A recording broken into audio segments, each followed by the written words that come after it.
Welcome back to the University of Queensland School of Architecture Introductory Series to Grasshopper and Rhino. Now I'm picking it up from the previous video where we had developed up the division of the curves on the lower slab, and what I've done preceding here is I've just simply cleaned this up and duplicated these this routine to the slab above. So what you can see is now we've got two sets of divided lines, one slab to the other. Now one thing that I'm going to do just as a precaution, I'm going to see if I can get rid of any duplicated points here, because although we divided the line, there was also some points that were generated from the deconstruct Brett before. So I'm going to do cull duplicate points, and I'm just going to copy that and paste. So copy paste, copy paste, paste through there. So I'm going to plug the points in there, and I'm going to flatten that one just to keep the data stream simple. Flatten and keep the tree simple through there.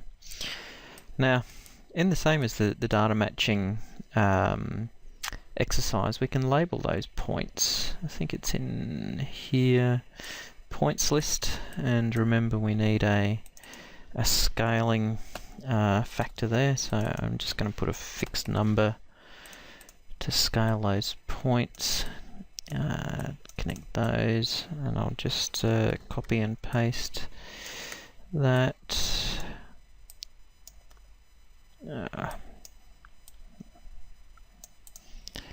And I'm going to just get the points list from here, just in case we need to see what's going on. So if we go in there, we can see the points numbering. So we can see the list. We're not getting rid of the duplicates, but I'll worry about that a bit later, because they're all, the numbers are lining up through there. Okay, so 8s with 8s and so on and so on. Okay, so we should be able to connect these lines in a logical way, and this is where it's make it a bit tricky. So I'm going to run a line command, and I'm going to copy that again through here. Now what we need to do is that we want to connect the points at the bottom of this curve with the top of this curve, but we need to make sure we're getting the correct edges. So we want to connect the list A with list A, list B with list B. So the points coming out of here, we've got the list A coming through here to A, and then we've got that to there. So hopefully what we've got, you can see there, these points are connecting through, and if we connect the same there, the points here and points here, we should have our first set of columns which are connecting through. Now we'll put a pipe or a column representation on this, so it's just the set out geometry at this stage. Now what we're going to have to do is set up I guess the the series where we can duplicate these sets of lines up the tower to correspond with the slabs. So what I'm going to do is we're going to move each of these. So I'll copy, paste that, and I'm going to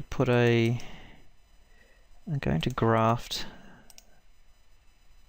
this so when it repeats all of them as a set up through there.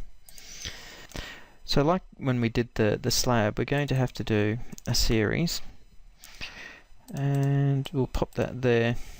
We're going to have to get the floor to floor from here, bring this connector way over here, so that's the step size for each of them, and then we have to do the count, which is the number of floors. But actually what I'm going to do is I'm going to do like a cull, because like when we did the facades in the simple tower, we don't want to overrun the column, so I'm going to just do a simple divider here instead of a cull, and I'll do a fixed one. So I'll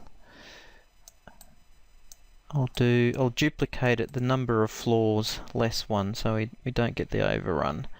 So here's the number of floors through there, drag that across into there, so that will give us our count. So we need a translation vector, which is a Z unit through there. So we'll connect that to there, and then that will go into our translation, and there is our geometry. So you can see here, here's our columns dancing up the floor, but we still need to rotate them. So again, we're going to pull up the radians, set up a series. So we'll find, where's our step through here, so we'll drag this across, and we might actually clean this up if we were doing this. So that's our step in degrees coming through here. So that goes into the step size, and we'll pull this as the sort of count through there. And so what we're going to do is a rotate through the plane, and we'll copy and paste that. So there's our angles going into there. Our geometry, which is our lines, and you can see we're going to get this chaos of lines, but when we turn that off, what we can see is the lines now starting to rotate around. And if we look and we turn on our slab, you can see that our column set out is following our slab rotations. So what I'm going to do now is give our columns a bit of thickness, and you can see here I've set up a parameter column diameter. Now what we can do is do what's called a pipe around that center line. It's wanting a pipe radius, so because we've got a diameter, I'm going to have to do a divider. I'll divide it by 2. I'm putting these panels in just to make it super explicit. You can actually put the values within the input through there, but I kind of like doing it as a panel and plugging it in, because it makes it clear, and it's easier to then reverse engineer the routines for someone else coming in fresh, rather than having to open up each of the components separately and seeing what's going on. Where are we? I'm chasing this through here. So that's my column diameter. So put that into the radius, put the geometry in there, geometry, shift key there. And now all of a sudden you can see we've got some columns. Now I'm going to turn off the extraneous bits of geometry through here. I'll turn off that line, I'll turn off that line, I'll turn off these points as well. We can turn those on later if we want when we come back, and just generally clean up the routine. So we're just left with the essential bits of the routine visible. So I'm just going through there and just double checking as I go through. So we now have, I'm going to turn this deconstruct brep off as well. I'm going to turn my core back on, and I'm going to turn my mesh of the facade, and there we go. So we've got our twisted tower. It's fully parametricized. Column diameters, we can make them fatter, thinner. We have to be careful because we're starting to slow it down, and with multiple, the pipe command for some reason slows it down a lot. And if we dial this back, you can see if we reduce the maximum column spacing, it'll populate the division once we pop to the next one, and it'll always keep the division equal.